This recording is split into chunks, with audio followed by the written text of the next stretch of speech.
বিভিন্ন আধিপত্যবাদ শক্তির গুপ্তচরেরা বিভিন্নভাবে ষড়যন্ত্রে এখন লিপ্ত রয়েছে। আমাদেরকে ধৈর্যশীল হতে হবে, আমাদেরকে ধৈর্য ধারণ করতে হবে। বিশেষ করে তরুণ প্রজন্মের যে সদস্যরা আছেন, আপনারাই আগামী দিন দেশকে নেতৃত্ব দিবেন, দেশকে গড়ে তুলবেন। এই দায়িত্ব তরুণ প্রজন্মের সদস্যদেরকে আজ গ্রহণ করতে হবে, যাতে করে এই দেশকে আমরা সুন্দরভাবে গড়ে তুলতে পারি। শক্ত ভিত্তির উপরে গণতান্ত্রিক ভিত্তি, শক্তিশালী অর্থনৈতিক ভিত্তির উপরে যাতে এই দেশকে আমরা গড়ে তুলতে পারি।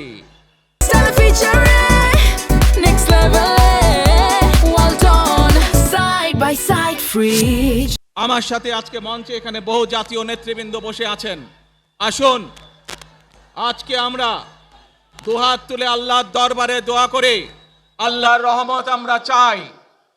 যে সকল জাতীয় নেতৃবৃন্দ এই মঞ্চে আছেন, মঞ্চের বাইরে যে সকল জাতীয় আরো নেতৃবৃন্দ আছেন, আমরা সকলে মিলে এই দেশকে নেতৃত্ব দিয়ে আমাদের বাংলাদেশের জনগণের প্রত্যাশিত সেই বাংলাদেশকে আমরা গড়ে তুলতে চাই।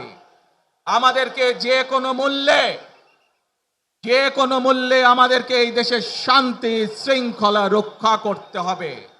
যে কোনো উস্কানির মুখে আমাদেরকে ধীর শান্ত থাকতে হবে।